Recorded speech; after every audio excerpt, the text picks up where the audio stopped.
Des écoles qui ferment plus tôt que prévu, des coupures d'électricité sans préavis, des secours qui mettent une éternité à arriver, ou qui ne viennent même pas du tout. Non, ce n'est pas un extrait d'un film catastrophe. C'est le quotidien, discret mais bien réel, de certaines régions aux États-Unis. En ce moment même, plusieurs États sont en train de se déliter, lentement mais sûrement. Économie à bout de souffle, caisses de retraite vides, habitants qui désertent par milliers. Et pourtant, la plupart des Américains n'en ont même pas conscience. Vous pensez que votre État est à l'abri? Détrompez-vous. Les signaux d'alerte clignotent partout, mais personne ne semble vouloir freiner. Restez bien avec nous, car ce qui suit pourrait vous faire réaliser que vous vivez peut-être vous-même sur une bombe à retardement. En 10e position, l'Illinois. Là-bas, les impôts fonciers sont parmi les plus élevés du pays. Le système de retraite? Il croule sous une dette monstrueuse de 140 milliards de dollars. Et en seulement un an, plus de 56 000 personnes ont décidé de plier bagages. Non, ce n'est pas une erreur de frappe. Ce sont les vrais chiffres, et ils empirent d'année en année. Mais la vraie question, c'est, que se passe-t-il quand la promesse financière la plus sacrée d'un État, les retraites, se transforme en fardeau insoutenable? L'Illinois est tout simplement en train de couler sous des engagements financiers qu'il n'a plus les moyens d'honorer. Chaque dollar prélevé sur un salaire, chaque impôt perçu, est déjà destiné à couvrir des dettes. Et ce ne sont pas que des promesses futures. Ce sont des services actuels qu'on sacrifie, routes en ruine, écoles qui coupent dans le personnel, interventions d'urgence au ralenti. Vous voulez comprendre pourquoi tant de familles fuient les banlieues de Chicago? Ce n'est pas à cause du climat.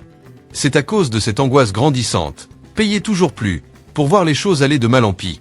Et si un jour la bulle des retraites éclatait pour de bon? Qui en paierait le prix en premier? Les retraités ou l'ensemble du système? L'Illinois ne traverse pas juste une crise, il est en chute libre. Et son filet de sécurité est déjà percé de toutes parts. Numéro 9, le New Jersey. Là-bas aussi, les impôts fonciers sont au sommet du classement national. Et côté dette, on parle de plus de 240 milliards de dollars liés aux pensions. Ajoutez à cela un coût de la vie toujours plus élevé, et les classes moyennes prennent la fuite à une vitesse alarmante. Ce n'est pas une exagération. Le New Jersey perd ses habitants, sa richesse, et petit à petit, la confiance de sa population envers ses institutions. Et le plus fou, c'est que malgré tous ces impôts, l'État n'arrive toujours pas à équilibrer ses comptes. Le système de retraite est tellement à court d'argent que certains experts prédisent son effondrement d'ici 10 ans. Ce jour-là, que va-t-il se passer? Les enseignants, les pompiers, les policiers pourraient bien ne jamais voir l'argent qu'on leur a promis. Alors on peut se poser une vraie question. Comment un État où les revenus sont parmi les plus élevés du pays peut-il en arriver là? Si vous habitez le New Jersey, vous ne voyez peut-être pas encore les fissures. Mais elles s'élargissent, et elles se propagent vite. 8e place, le Connecticut. Un coût de la vie qui explose, une dette liée aux retraites parmi les pires du pays, et une jeunesse qui s'en va en masse. Le Connecticut, autrefois symbole de banlieue paisible et de richesse générationnelle, glisse lentement mais sûrement vers un effondrement économique. Écoutez bien ceci, l'État doit plus de 34 000 dollars par habitant en engagement non financé. C'est près de 3 fois la moyenne nationale. Cet argent, le Connecticut ne l'a pas, mais il a promis. Et qui finira par payer? Oui, vous l'avez deviné, les contribuables.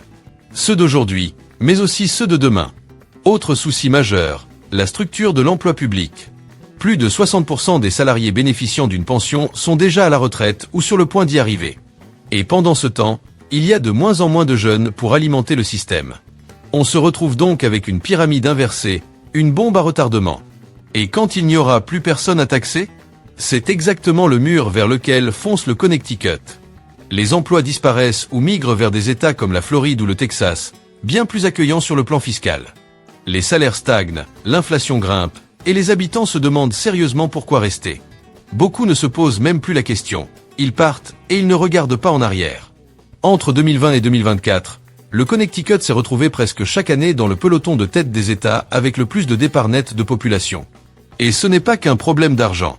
Quand tout le système économique d'un État repose sur l'idée de soutirer toujours plus à de moins en moins de gens, c'est l'ensemble qui s'effondre. Les écoles, les infrastructures, les services publics, tout finit par craquer sous la pression. Derrière son image élégante et paisible, le Connecticut cache en réalité un mal profond. Ce n'est pas bruyant, ce n'est pas spectaculaire, mais c'est réel. Et c'est déjà en train de se produire. En 7e position, le Kentucky. Le système de retraite est au bord de l'effondrement. Des villes entières ont vu disparaître leurs emplois sans jamais se relever. Et les soins de santé, en particulier dans les campagnes, sont en train de s'effondrer dans un silence inquiétant. Le Kentucky s'enfonce lentement dans une crise profonde, sans que le reste du pays ne semble y prêter attention. Aujourd'hui, la dette liée aux retraites dépasse même les recettes annuelles de l'État. Ce n'est plus une simple difficulté budgétaire, c'est une impasse dramatique. Rien que le fonds de pension des enseignants figure parmi les plus mal en point des États-Unis. Et ce n'est pas nouveau, cette situation pourrie dure depuis des décennies. Elle a lentement grignoté les budgets année après année, sans qu'aucune solution ne soit mise en place. Ajoutez à cela les ravages laissés par la fermeture des mines de charbon, les effets de la crise des opioïdes et les dégâts de plusieurs inondations majeures, et vous obtenez un État qui tient debout par miracle. Alors posez-vous cette question glaçante. Que se passe-t-il quand un État qui n'a déjà plus rien à couper finit aussi par manquer de temps et d'argent? Parce que c'est exactement le mur vers lequel fonce le Kentucky. Les enseignants et les employés publics voient déjà leur avenir s'effriter sous leurs yeux. Dans les petites villes, des hôpitaux ferment, des écoles n'arrivent même plus à payer l'électricité. Dans certains districts, les manuels scolaires datent d'une autre époque, et faute d'enseignants, ce sont des remplaçants sans formation qui tiennent les classes. Et ce n'est pas fini. Le taux de participation au marché du travail est l'un des plus faibles du pays. Moins de travailleurs, c'est moins d'impôts. Et pendant ce temps, les aides sociales augmentent, creusant encore plus le trou. Le poids repose sur une minorité de contribuables déjà surchargés. Mais le plus dangereux, c'est que tout cela se passe dans le silence. Pas d'explosion soudaine, pas de gros titres. Juste un effondrement lent, discret. Et quand on s'en rendra compte, il sera trop tard. En 6e position, la Virginie occidentale. Ici, il y a désormais plus de décès que de naissances. Certaines régions n'ont même plus d'hôpitaux en fonctionnement, et les jeunes quittent l'État plus vite que n'importe où ailleurs. Ce n'est pas une simple baisse de régime, c'est un affaiblissement de l'intérieur, un lent effacement. En 2024, la Virginie occidentale faisait partie des 3 seuls États à avoir perdu de la population. Mais ce n'est pas juste dû au départ. C'est aussi parce qu'il y a de moins en moins de naissances. C'est ce qu'on appelle une décroissance naturelle, un signal d'alarme extrêmement rare. Conséquence, des villes qui vieillissent, des écoles vides, des économies locales figées dès la tombée de la nuit. Et du côté de la santé, la situation est dramatique. Des dizaines d'hôpitaux ruraux ont fermé ou réduit leurs services, faute de personnel et de moyens. Certains habitants doivent maintenant rouler 2 heures pour consulter un médecin. Et en cas d'urgence, on n'ose même pas imaginer. Mais le choc le plus brutal, c'est que la Virginie occidentale affiche le pire taux de participation au travail de tout le pays. Moins d'un adulte sur 2, en âge de travailler, a un emploi. Alors, que se passe-t-il lorsqu'un État ne voit plus arriver de nouvelles familles, n'attire plus de main-d'œuvre et n'a aucun plan pour l'avenir? C'est exactement là où se trouve la Virginie occidentale, en plein déclin démographique, pendant que ses infrastructures essentielles tombent en ruine. Ce n'est pas une mauvaise année, ni une crise passagère. C'est une tendance lourde, qui s'accélère. Les jeunes partent, faute de perspective, d'emploi stable ou d'un système éducatif digne de ce nom. Et quand viendra le moment où les générations âgées prendront leur retraite, qui restera pour les soutenir? Et pourtant, chaque année, on repousse les décisions. Pas de nouvelles industries. Pas de réformes profondes. Juste une lente agonie, ville après ville. Numéro 5, le Mississippi. L'État le plus pauvre des États-Unis. Le dernier au classement en matière d'éducation. Et année après année, les habitants continuent de partir. Ce n'est pas qu'une crise.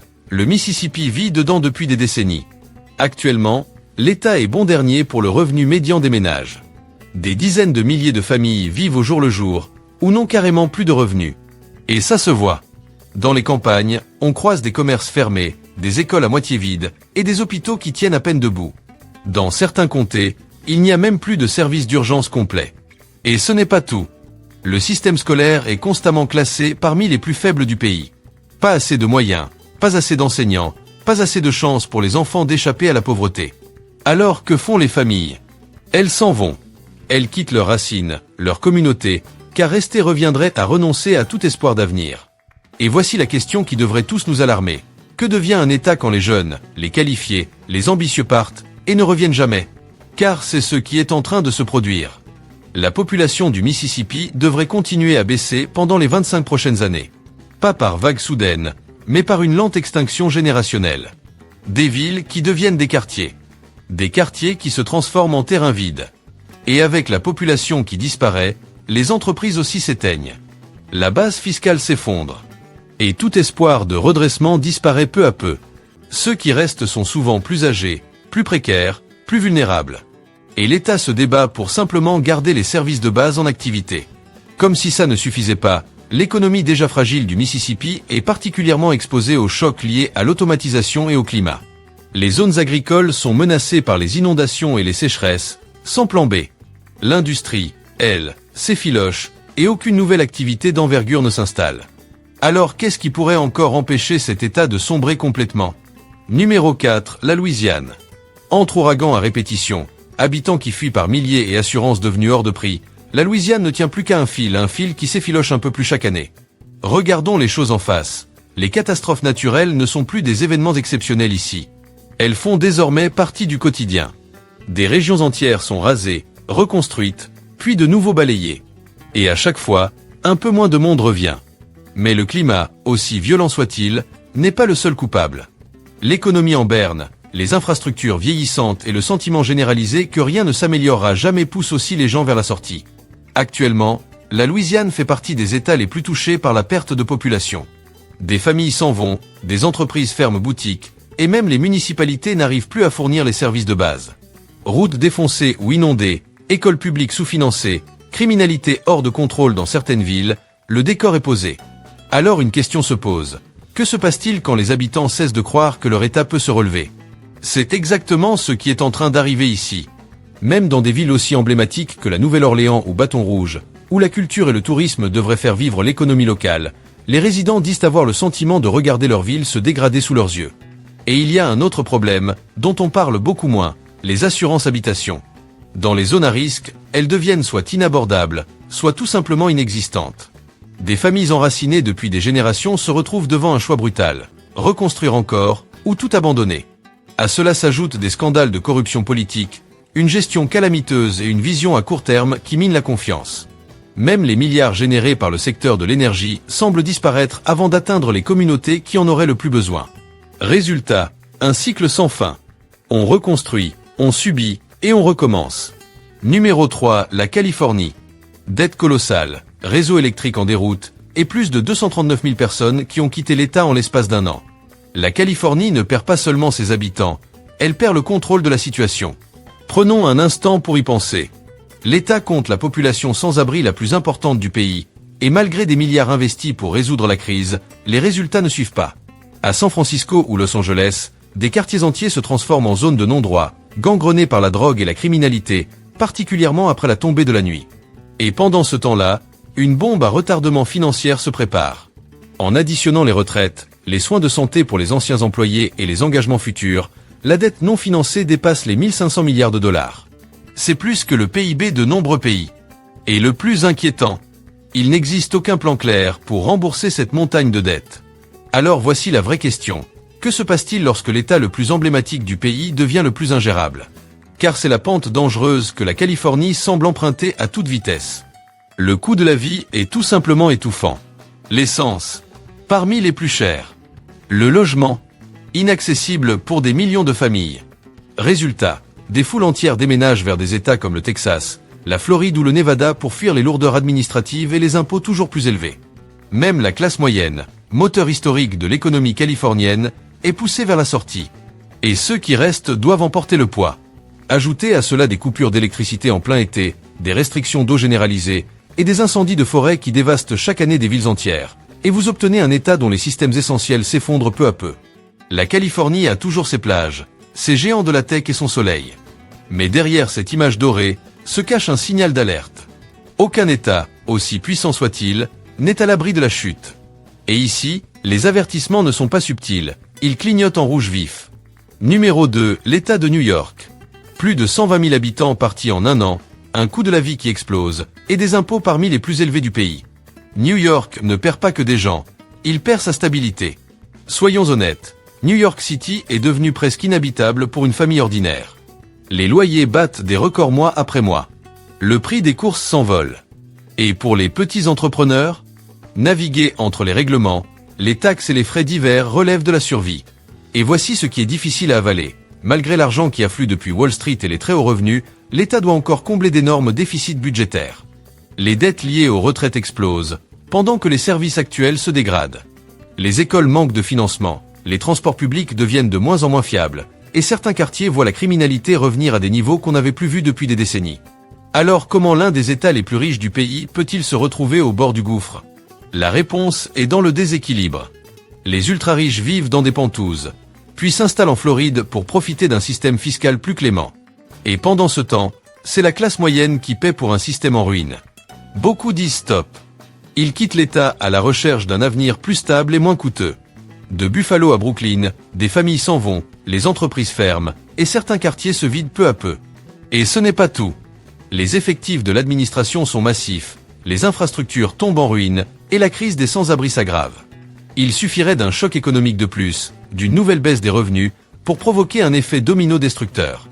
Numéro 1, la Floride. Des primes d'assurance qui explosent, des villes côtières menacées par la montée des eaux, et une croissance démographique qui dépasse largement ce que l'infrastructure peut encaisser. La Floride ne va pas vers une crise, elle est peut-être déjà en plein dedans. D'abord, parlons d'assurance habitation. Les tarifs ont doublé, voire triplé pour certains foyers. Et plusieurs grandes compagnies d'assurance ont carrément quitté l'État. Pourquoi? Parce que les ouragans sont plus violents, les inondations plus fréquentes, et les coûts de reconstruction atteignent des sommets. Ensuite, il y a le littoral qui recule. La montée des océans ronge les plages, envahit les rues, et met en péril des milliards de dollars en biens immobiliers. Des villes comme Miami, Tampa ou Naples figurent parmi les zones les plus exposées du pays en matière de risques climatiques. Et pourtant, les grues continuent de fleurir sur la côte. On construit encore et encore, parfois littéralement les pieds dans l'eau.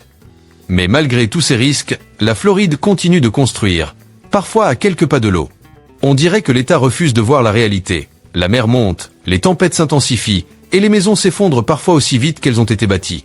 En parallèle, la population explose. Des centaines de milliers de nouveaux arrivants débarquent chaque année, attirés par le soleil et les avantages fiscaux. Résultat, les routes sont saturées, les écoles débordent, les hôpitaux n'arrivent plus à suivre. Les prix de l'immobilier grimpent en flèche, poussés par les investisseurs. Et pendant ce temps, l'infrastructure, elle, peine à tenir le rythme. Si une nouvelle catastrophe majeure survient, l'impact pourrait être dévastateur. En clair, la Floride avance les yeux fermés vers un mur. Et le plus inquiétant, c'est que beaucoup font semblant de ne rien voir. Merci d'avoir regardé cette vidéo.